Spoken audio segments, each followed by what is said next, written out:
AICC secretary, CWC member और साथ में हमारे शादनगर के एमएलए कैंडिडेट विल्लभली शंकर साहब का मैं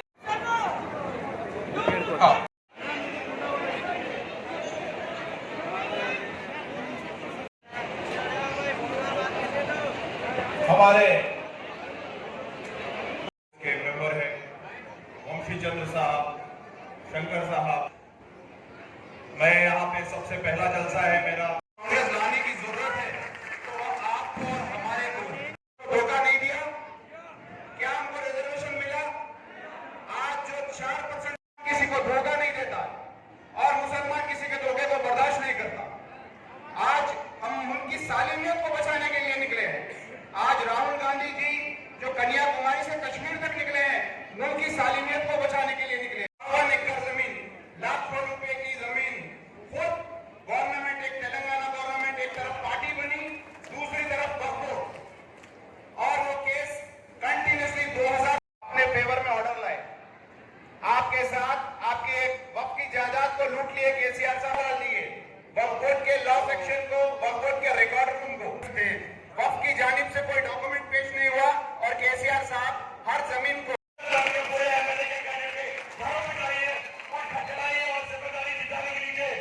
क्योंकि ये इलेक्शन आज का इलेक्शन नहीं है, ये इलेक्शन आपके मुस्तकबिल नौजवान बच्चे बैठे हैं जो स्कूल में पढ़े हैं, उनके मुस्तकबिल का है। हम हमारे मुस्तकबिल से खेलने नहीं सकते। वो कहावत है लम्बों ने की और सदियों में सजा पाई, आगे तो मौका नहीं मिलेगा। तो इस मौके का फायदा उठाइए। मेरे बुजुर्ग भाइयों, मेरे बुजुर्ग में पर्दे में बैठी हुई बहनों, आपकी यह जिम्मेदारी है। गारंटी का तो आपको सबको पता है, अगर इलेक्शन के दिन एक एक आदमी, एक एक औरत आए और शंकर अन्ना को एमएलए बनाए तब तक खड़े रहे। इसी के साथ मैं आप सबका शुक्र अदा करता हूँ। बहुत बहुत शुक्रिया। इंशाल्लाह फिर मुलाकात होगी। जय कांग्रेस, जय తెలంగాణ। ఈ యొక్క 10 సంవత్సరంలో మోసం జరిగింది కాబట్టి ఆ మోసాన్ని మనం నిందగట్టాలంటే सारे मुस्लिम भाइयों, आप कांग्रेस का साथ रहना, आपका ट्रेडिशनल लीडर के साथ रहना, तो आपको जिताना। कांग्रेस पार्टी जो बड़े लोग जो बोला, मस्के सब बोला, ये बात जितने ना दूंगा। आपको टक्कर नहीं देते, धोखा नहीं देते। ये टीआरएस वाले देते धोखा, ये बीजेपी वाले देते धोखा। कांग्रेस लीडर माइनॉरिटी के साथ रहेगा। आपको न छोड़ो।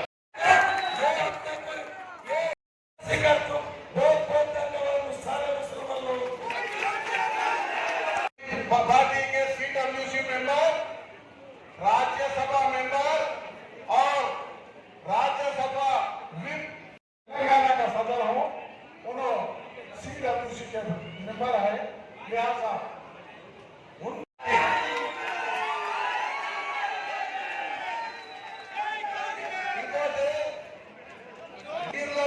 నందిగామ మండల్ అధ్యక్షులు మూడోది గోపి నాయక్ అధ్యక్షులు ఫరూఖ్నగర్ మండల్, ఇంకోటి వెంకటేష్ అధ్యక్షులు చౌదరిగూడ, వైఎస్ఆర్ కాంగ్రెస్ పార్టీ అధ్యక్షులు ఎలిగట్ట భిక్షపతి గారు, సుదర్శన్ గారు గుంటూరు మండల అధ్యక్షులు ఇలియాస్ భాయ్ కూడా వచ్చి కాంగ్రెస్ పార్టీలో వీళ్ళందరికీ కాంగ్రెస్ పార్టీలో వెల్కమ్ పలుకుతున్నారు। కాంగ్రెస్ పార్టీ నాయకత్వంలోనే కాంగ్రెస్ అధికారంలో ఉన్నప్పుడు ప్రజలందరికీ చెప్పి కాంగ్రెస్ పార్టీలో చేరడం జరుగుతుంది కాబట్టి వీళ్ళకు వెల్కమ్ పలుకుతున్నారు। వీళ్ళందరూ కూడా వేదిక మీద కూర్చోవలసిందిగా కోరుతున్నాం। इधर आए हुए सीडब्ल्यूसी मेंबर, राज्यसभा एमपी और मेरे बड़े भाई नादिर हुसैन साहब, मंच पर उपस्थित मेरा दोस्त आमिर जावेद, कर्नाटका से आए हुए लीडर निजाम भाई, अंतकన్నా ఎక్కువ ఇంకొక బలం కూడా ఉంటుంది। గత 6 నెలలుగా రాహుల్ గాంధీ అనేటువంటి వ్యక్తి, రాహుల్ గాంధీ అనేటువంటి దేశంలో ఏదైనా ఒక అసెంబ్లీకి 2 సార్లు పోయిందంటే అది షాద్నగర్ నియోజకవర్గం. राहुल गांधी जो हमारे लिए काम कर रहा, देश के सभी कौमों के लिए काम कर रहा, देश का यूनिटी के लिए, एकता के लिए काम कर रहा, हिंदू मुस्लिम सिख ईसाई एक के बोल के कन्याकुमारी से कश्मीर गया, वो आदमी श्यामनगर को 2 बार आए, सही है ना? वो आदमी हमारे लिए कन्याकुमारी से कश्मीर गया, वो आदमी 2 बार आए. अभी हम उसको तोहफा देना है, कांग्रेस का कैंडिडेट को, शेखर अन्ना को इधर जिता के हम राहुल गांधी को तोहफा देना है. ये बात बोलते हुए ఇక్కడ వచ్చినటువంటి మీ అందరికీ కూడా सभी को शुक्रिया अदा करता हूं. और खास तौर पे కాంగ్రెస్ కార్యకర్తలు నాయకులు కష్టపడి పనిచేస్తున్నటువంటి మీ అందరికీ కూడా మనస్ఫూర్తిగా కృతజ్ఞతలు తెలియజేసుకుంటూ జై కాంగ్రెస్, జై కాంగ్రెస్. ये हमारे कैंडिडेट शंकर अन्ना की जीत निश्चित है. कुछ दिनों में 30 तारीख को यहाँ पे चुनाव होने वाला है और इस चुनाव में अब तक जितने भी सर्वेस आ रहे हैं, जितने भी रुझान आ रहे हैं, जितने भी प्री पोल, ओपिनियन पोल्स, क्या क्या पोल्स आ रहे हैं, सारे पोल्स में एक चीज एकदम हर सर्वे में ये चीज एकदम क्लियरली दिखाई दे रही है, कांग्रेस की जबरदस्त हवा है और कांग्रेस की सरकार बनने जा रही है. क्योंकि तेलंगाना में पिछले 10 साल से लगातार चंद्रशेखर राव साहब का झूठ, तेलंगाना राष्ट्र समिति आजकल बीआरएस बन गई हो, उनका झूठ जो 10 साल से जो चल रहा था, जो धोखा वो आवाम को दे रहे थे, जिस तरह से वो तेलंगाना में लूटपाट मचा के रखी थी, इससे आवाम तरस है, आवाम त्राही कर रही है. आवाम कह रही है कैसे झूठे मक्कार इंसान को, ऐसे झूठी मंकी सरकार को उखाड़ के फेंकना जरूरी है. बहुत सारे वायदे किए आप लोगों से, बहुत सारे वायदे देश की जनता, तेलंगाना की जनता ने किया. उन्होंने जैसा मोदी चांद सूरज का हाथ दिखाते हैं, उसी तरह से चंद्रशेखर राव जी ने पता नहीं क्या क्या काम आप लोगों को दिखाया. लेकिन आज अगर किसी का रूल यहाँ पे चल रहा है, किसी का दबदबा अगर यहाँ पे चल रहा है, तो एक फैमिली का चल रहा है. एक कैबिनेट होता है, उसमें जितने भी प्लम पोर्टफोलियो, जितने मोटे मोटे पोर्टफोलियो होते हैं, वो सारे एक फैमिली में जाते हैं. चीफ मिनिस्टर अपने फार्म हाउस में बैठ के माफी खून करते हैं, साक्षर माफी करते हैं, किसी को मिलते नहीं, ना एमएलए को, ना एमपी को, ना एमएलसी को. आवाम को तो छोड़ो, किसी को मिलने का नाम तो निशान नहीं. को लगातार ठेके देते जा रहे हैं. 4-5 कॉन्ट्रैक्टर्स या कंपनी को ढूंढ के रखा है, उन्हीं को हजारों लाखों करोड़ों रुपए का उनको ठेका जाता है, कॉन्ट्रैक्ट जाता है, उनसे पैसा इनको वापस आता है, 30% कट इनको आता है, वो कट लेके चुनाव में खर्चा करते हैं. बाई इलेक्शन है, उसमें पैसा डाल के जीतना, जिला परिषद का इलेक्शन है, उसमें पैसा डाल के जीतना, म्यूनसिपालिटी का इलेक्शन है, उसमें पैसा डाल के जीतना, असेंबली पार्लियामेंट के इलेक्शन में भी पैसा डाल के जीतना. ये पैसा आ कहां से रहा है? ये पैसा लगातार वो कॉन्ट्रैक्टर्स को जो ठेका दे रहे हैं, उसमें जो कट आ रहा है, कमीशन जो आ रहा है, उसमें जो धांधली कर रहे हैं, उससे जो है इनको पैसा लगातार आते जा रहा है. अपने आप को बैकवर्ड कहते थे, अपने आप को गरीब कहते थे, अपने आप को गांव का आदमी कहते थे, लेकिन आज सबसे ज्यादा अमीर फैमिली तेलंगाना में अगर कोई है तो चंद्रशेखर राव जी की है. दोस्त है असदुद्दीन ओवैसी साहब, उनकी भी एक पार्टी है. आज वो लगातार घूम के तेलंगाना में केसीआर के पक्ष में, टीआरएस के पक्ष में वो कैंपेन कर रहे हैं, कैंपेनिंग करते हुए घूम रहे हैं. उनसे भी पूछना चाहता हूँ, इनसे भी पूछना चाहता हूँ मैं, आप इतने वायदे माइनॉरिटी से किए थे, 12% रिजर्वेशन का हमें जिक्र हुआ, 12% रिजर्वेशन आप देने वाले थे. 10 साल हो गए आपकी सरकार के, कहाँ गए 12% रिजर्वेशन आपके? आपने 12% रिजर्वेशन देने की बात की थी, 12% रिजर्वेशन किसी को देने का नाम क्या, उसकी बात तक नहीं कर रहे. आपने बोला कि वक्फ के अंदर जितने जमीन इंक्रोच हुई है, लाखों एकड़ जमीन इंक्रोच हुई, आपने कहा कि सारी जमीन वापस ले लेंगे, सारी जमीन वापस लेके वक्फ को देंगे, वक्फ में उससे डेवलपमेंट होगा और उसमें गरीब बच्चों के एजुकेशन का एजुकेशन का केयर लिया जाएगा। हम भी मानते हैं अगर कोई सबसे अमीर बोर्ड या इदारा इंस्टीट्यूशन अगर पूरे हिंदुस्तान में तो वो अपना है।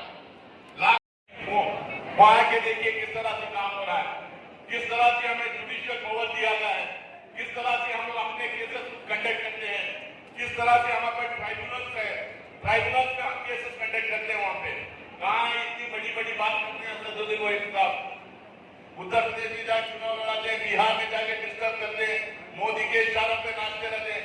अपने स्टेट में जहाँ पे 10 साल जिस पार्टी को आपने सपोर्ट किया वो सरकार में है, आप उनसे पूछिए क्यों नहीं जुडिशियल पावर वकोट को दिलवाया उन्होंने। बहुत ही जुडिशियल पावर दिलवाना चाहिए था, माइनॉरिटी कमीशन को बहुत जुडिशियल पावर दिलवाना था। छोड़िए पावर नहीं दिलवाए, 10 साल सरकार में रहे लेकिन 7 साल तक लगातार कमीशन नहीं रहा। अगर माइनॉरिटी कमीशन होता तो आप सारे लोग जहां पे दंगे फसाद हो रहे हैं, जहां पे डिस्टर्बेंसेस हो रहे हैं, जो आपके तकलीफ है, जो आपके स्कूलों में प्रॉब्लम हो रहे हैं, ये सारे प्रॉब्लम लेके आपके माइनॉरिटीज कमीशन में जा सकते थे। इसलिए उनकी फैमिली माइनॉरिटीज कमीशन में जा नहीं पाई। अलेर में लॉकअप डेथ हो जाता है, मारे जाते हैं लोग, वो लोग माइनॉरिटीज कमीशन में नहीं जा सके क्योंकि उस टाइम भी माइनॉरिटीज कमीशन था नहीं। और कमीशन कॉन्स्टिट्यूट नहीं करते, बड़ी बड़ी बात करते हैं। कहाँ एमआईएम के लोग क्यों नहीं पूछते टीआरएस से, क्यों नहीं माइनॉरिटीज कमीशन कॉन्स्टिट्यूट करवा रहे थे इतने दिन। तो ये बहुत सारे प्रॉब्लम जो हमारे सामने हैं, जो टीआरएस लगातार धोखे पे धोखा देते जा रही है। आज ये कह रही है, बड़ी बड़ी बात करते हैं क्योंकि आपको वोट की जरूरत है। हम लोग माइनॉरिटी डिक्लेरेशन करते ही केटीआर का प्रेस कॉन्फ्रेंस हो जाता, हरीश राव का बयान आ जाता, असदुद्दीन ओवैसी चिल्ला के बोलने लगते और कंफ्यूजन क्रिएट करने लगते। अरे अगर आप इतना ही मुसलमानों की भलाई चाहते हैं, माइनॉरिटीज की अगर भलाई चाहते हैं, तो आपको हमारा माइनॉरिटी डिक्लेरेशन में आपको प्रॉब्लम क्या नजर आ रही है? आप कंफ्यूजन क्यों क्रिएट करने की कोशिश कर रहे हैं? अगर आप चाहते हैं कि हिंदुस्तान एक रहे, अगर आप चाहते हैं कि हमारा आइन बचा रहे, कॉन्स्टिट्यूशन बचा रहे, अगर आप चाहते हैं कि हमारे देश में डेमोक्रेसी बची रहे, तो आप इंडिया अलायंस में होना चाहिए था। क्यों इंडिया अलायंस में नहीं है? क्योंकि आप भारतीय जनता पार्टी की बी टीम है, आप उनके छोटे भाई हैं। नरेंद्र मोदी बड़ा भाई है, चलने वाला आदमी है केसीआर। आप सबको बेवकूफ बना रहा है।